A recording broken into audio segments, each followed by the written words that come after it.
भाजपा की कुनीतियों से छुटकारा दिलाने में अहम भूमिका निभाएगी परिवर्तन पद यात्रा। नफे सिंह राठी इनेलो के हल्का कार्यकर्ता सम्मेलन में उमड़ा जन सैलाब। आवाज उठाने वालों के खिलाफ राजनीतिक द्वेष भावना के तहत कराए जाते हैं मुकदमे दर्ज। नफे सिंह राठी बहादुरगढ़ से पत्रकार प्रवीण चोपड़ा की रिपोर्ट। रविवार को पटेल नगर स्थित उमराव फार्म में इंडियन नेशनल लोकदल का हल्का कार्यकर्ता सम्मेलन हुआ। इस सम्मेलन में शहर व गांव से हजारों की संख्या में कार्यकर्ता पहुंचे। सम्मेलन में मुख्य अतिथि के रूप में इनेलो के प्रदेशाध्यक्ष नफे सिंह राठी ने शिरकत की। सम्मेलन में पहुंचने पर इनेलो प्रदेशाध्यक्ष नफे सिंह राठी ने सर्वप्रथम गुरु रविदास की जयंती पर उनके चित्र पर पुष्प अर्पित किए और सभी से उनके दिखाए मार्ग पर चलने का आह्वान किया। कार्यक्रम का मंच संचालन इनेलो नेता रामनिवास सैनी ने किया। इनेलो प्रदेशाध्यक्ष नफे सिंह राठी ने कार्यकर्ताओं को संबोधित करते हुए कहा कि फरवरी के आखिरी सप्ताह में शुरू होने वाली इनेलो की परिवर्तन पदयात्रा के लिए इनेलो ने तैयारियां पूरी कर ली हैं और उन्होंने सभी कार्यकर्ताओं से आह्वान करते हुए कहा कि पदयात्रा को सफल बनाने के लिए जी जान से जुट जाएं। इनेलो द्वारा शुरू की गई परिवर्तन पदयात्रा भाजपा के कुशासन से छुटकारा दिलाने में अहम भूमिका अदा करेगी। यह पदयात्रा पूरे हरियाणा में लगभग 4200 किलोमीटर चलेगी और रोजाना 15 से 20 किलोमीटर तक इनेलो प्रदेश महासचिव अभय सिंह चौटाला यात्रा की अगुवाई करेंगे। उनके साथ हजारों की संख्या में पार्टी पदाधिकारी व कार्यकर्ता भी शामिल रहेंगे। पदयात्रा के माध्यम से भाजपा जजपा गठबंधन की कुनीतियों का खुलासा किया जाएगा और उनके छुटकारा दिलाने के लिए जनता को जागरूक करने का काम किया जाएगा। उन्होंने कहा कि जहां तक बहादुरगढ़ की बात है, नगर परिषद का नया बोर्ड बने लगभग 6 माह से अधिक समय हो चुका है, लेकिन आज तक बहादुरगढ़ में विकास का कोई कार्य धरातल पर नहीं किया जा रहा है। जबकि परिवार पहचान पत्र के माध्यम से लोगों के बीपीएल राशन कार्ड, बुढ़ापा, विधवा व विकलांग पेंशन को काट दिया गया है। यहां तक कि जो सरकारी योजनाओं का लाभ गरीब व जरूरतमंद लोगों को मिल रहा था, उन्हें भी समाप्त कर दिया गया। इससे गरीब लोग सस्ते दामों पर मिलने वाले राशन न मिलने के कारण भी भूखे मरने की कगार पर पहुंच गए हैं। उन्होंने कहा कि जनता पर हाउस टैक्स, प्रॉपर्टी टैक्स व अन्य टैक्सों के माध्यम से आर्थिक बोझ डाला जा रहा है। जहां तक सड़कों की बात की जाए तो वर्तमान सरकार में बनाई जा रही सड़कें कुछ ही समय में टूट जाती हैं। सेक्टर 2, 6 व 7 समेत शहर व लाइन पार्क क्षेत्र की सड़कों का बुरा हाल है और इन सड़कों को बार बार बनाए जाने के नाम पर करोड़ों रुपए का घोटाला किया जा रहा है। अमृत योजना के नाम पर 100 करोड़ का घोटाला बहादुरगढ़ में हो रहा है। सभी सरकारी कार्यालयों में भ्रष्टाचार अपनी चरम सीमा पर है। इनेलो प्रदेशाध्यक्ष राठी ने कहा कि जब सरकार के इन जुल्मों के खिलाफ जनता की आवाज को उठाया जाता है तो झूठे मुकदमे बनाकर उन्हें दबाने का काम किया जाता है। उनके परिवार के साथ भी ऐसा ही किया जा रहा है। जनता के हकों की आवाज उठाने के कारण उनके व उनके परिवार के खिलाफ राजनीतिक द्वेष भावना के तहत झूठे मुकदमे बनवाए जा रहे हैं, लेकिन वह झुकने वाले नहीं हैं और जनता की आवाज को ऐसे ही लगातार बुलंद करते रहेंगे। इनेलो की सरकार आने के बाद जनता को सभी मूलभूत सुविधाएं मुहैया करवाई जाएंगी और जिन जिन लोगों के साथ अत्याचार हुआ है उनका खामियाजा भी सरकार को भुगतना पड़ेगा। इस मौके पर इनेलो पूर्वांचल प्रकोष्ठ के प्रदेश संयोजक प्रदीप सिन्हा, हल्का प्रभारी आशीष मेहरा, पप्पू कानेंदा, रण सिंह तूर, पार्षद विजेंद्र दलाल, पार्षद जितेंद्र राठी, पूर्व पार्षद शशि कुमार, अरुण गोयल, भक्ते पहलवान, पार्षद पति नरेंद्र राठी, डॉक्टर राजेंद्र, योगेंद्र राठी, नीलम ढिल्लो, रानी नागर, संतोष सोलंकी, निर्मला सैनी सहित हजारों की संख्या में कार्यकर्ता मौजूद रहे।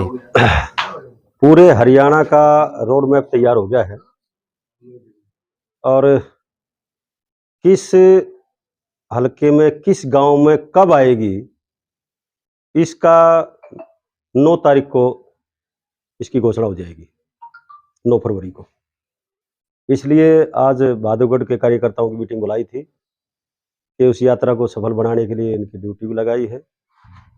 और पदयात्रा बहादुरगढ़ में वैसे तो झज्जर में आएगी, दादरी से झज्जर जिले में प्रवेश करेगी और फिर लास्ट में बहादुरगढ़ हल्का है। पहले बेरी हल्के में, फिर झज्जर में, फिर बादड़ी में और उसके बाद में लास्ट में बहादुरगढ़ हल्के में।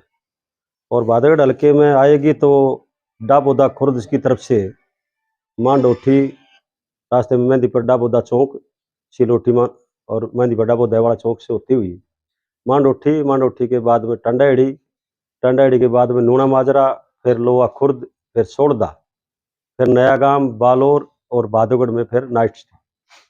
पहले दिन का ये कार्यक्रम रहेगा।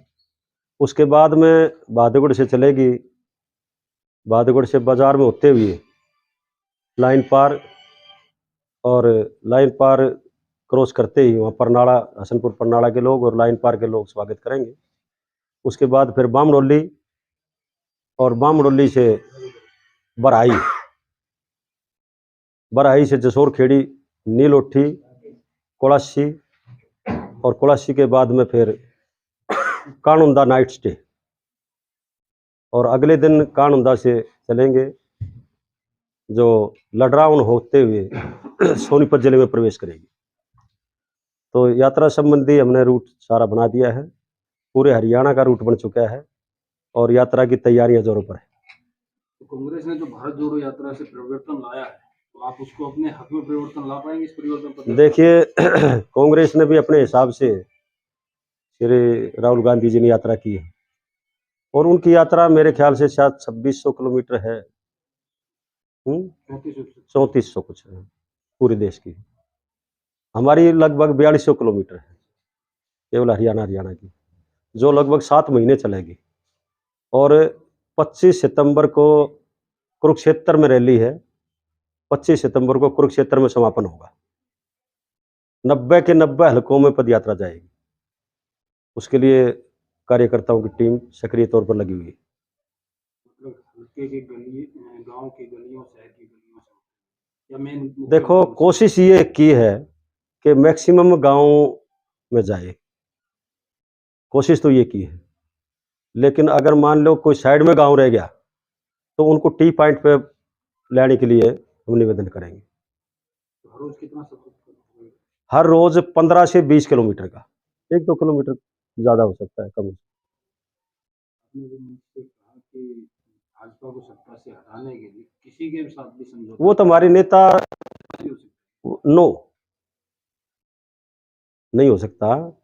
जेजेपी और बीजेपी को छोड़ करके ये हमारे नेता चौधरी ओम प्रकाश चौटाला जी ने पहले ही कह दिया था, बाद में रैली थी उससे पहले कह दिया था, चौटाला साहब का भाषण आ गया था, बयान आ गया था कि इस सरकार को हटाने के लिए हम किसी से भी समझौता कर सकते हैं। कांग्रेस से बात चल रही है? संभावनाएं हैं, संभावनाएं तो खत्म होती नहीं है, बातचीत शुरू हुई है? क्योंकि मैं बाहर था इस बारे में मुझे क्योंकि मैं 20-25 दिन से पहले, एक हफ्ता तो मेरा वहाँ हैदराबाद में हिंद केसरी का दंगल था, तो मैं ऑल इंडिया कुश्ती संघ का प्रधान भी हूँ इंडियन स्टाइल का, तो एक हफ्ता मेरा वहाँ लग गया। उसके बाद में आने के बाद में ये मामला सा हो गया, तो 9 तारीख को मिलेंगे तब बात होगी। इस मामले पर भी बात हुई तो आपने कहा कि मानहानि का मुकदमा करेंगे। इन लोगों को क्यों? ये जो देखो, जगदीश की मौत पर हमें अफसोस है, ठीक है, लेकिन जो लाश पर राजनीति करने वाले लोग हैं, जो उनके परिवार के कंधे पर रख कर के राजनीति जो करते हैं की है जिन्होंने, और जिन्होंने झूठे आरोप लगाए, मैंने उनसे यही निवेदन किया है कि भाई वो ये जो झूठे आरोप लगाए हैं, जिन्होंने यहाँ तक भी कह दिया कि 166 आदमी मार दिए नफे सिंह ने, एक ने ये कहा ना 167 मार दिए, जो इस किस्म की किसी ने कहा कि इतनी जमीनों पर कब्जे कर लिए, इतनी गलियां घेर ली, इतना ये किया वो किया, वो जो आरोप लगाए हैं, मैंने मीटिंग में भी कहा है, अब भी कह रहा हूँ कि वो 1 हफ्ते के अंदर अंदर माफी मांगे। मैं उनको कहना चाहूँगा 1 हफ्ते के अंदर माफी मांगे, नहीं तो फिर हम कोर्ट में जाएंगे और माफी मंगवा के ही रहेंगे, क्योंकि कोई प्रूफ नहीं है इस किस्म का। केवल और केवल राजनीति, लाश पर राजनीति करने वाले लोग, जो जिनकी कहीं कोई समाज में कोई उक्कत नहीं है, वे लोग रोटियां सेक रहे हैं खाम खा की, जबकि इस किस्म की कोई, अब जमानत हुए 24 तारीख को जमानत होगी थी, आज कितनी तारीख है, 5, कितने दिन हो गए, अब कोई बोल रहा है क्या उनमें से? 12 दिन हो गए भाई, अभी तो बोल लो। माननीय अदालत में सरकार सबूत पेश नहीं कर पाई मेरे खिलाफ एक भी, ये फैसले में लिखा है, उन्होंने कहा है कोई सबूत नहीं है, पुलिस ने कहा है कोई सबूत नहीं है, तो फिर किस बात के लिए ब्लेम लगा रहे हैं? केवल और केवल झूठे आरोप लगा करके मुझे बदनाम करने के लिए, राजनीतिक छवि खराब करने के लिए इस किस्म के काम किए गए हैं। इसके पीछे सबसे ज़्यादा अगर किसी का हाथ है तो वो है हरियाणा के डिप्टी सीएम दुष्यंत चौटाला। उन्हीं के पार्टी के कार्यकर्ता यहाँ लगे हुए थे और वो इनको उनके इशारे पर लगे हुए थे बीजेपी के लोगों ने, और इन्होंने एक षड्यंत्र के तहत ये काम किया ताकि छवि धूमिल हो, क्योंकि इनको चिंता और नहीं है, इनको तो अपनी वोट की चिंता है। ये राजनीतिक विरोध के कारण जो है, और गवाह भी ऐसे ऐसे लोग बना दिए जिन्होंने खुद थानेदार पीट रखे हैं। एसआईटी ने मेरे से पूछा था, ये गवाह है जो, उसके बारे में पूछा, मैं कहने लगा ये वो आदमी है जिन्होंने पुलिस के थानेदार को बुला करके पीटा था गैलेक्सी होटल में, और मुकदमा दर्ज, रिपोर्ट दर्ज होने के बावजूद गिरफ्तार नहीं किया गया था, बल्कि थानेदार का ट्रांसफर कर दिया गया था। हम उन लोगों के खिलाफ बोलते हैं जो असामाजिक तत्व है, और तो कोई बोला नहीं था बादेगढ़ में। तो इस किस्म के लोग जिन्होंने गरीब सफाई कर्मचारियों को पीटा, मुकदमे दर्ज हुए, थाने की और उसकी रेस्ट हाउस की एक ही दीवार है, वो रेस्ट हाउस में सोते, दिन में भी लेटते थे, पुलिस गिरफ्तार नहीं करती थी। तो अगर और ये जुल्म ज्यादती करने वालों के खिलाफ अगर कोई नहीं बोलेगा तो फिर जुल्म ज्यादती करने वालों के हौसले बढ़ेंगे, और अगर हम बोलते हैं तो फिर हमारे खिलाफ वो झूठे बयान देते हैं, हमारे खिलाफ झूठे गवाह बनते हैं। पुलिस के खिलाफ भी कार्रवाई के लिए आपने कहा? मैंने आखिर में मैंने एसआईटी को जो उन्होंने पूछा हर सवाल का जवाब दिया है।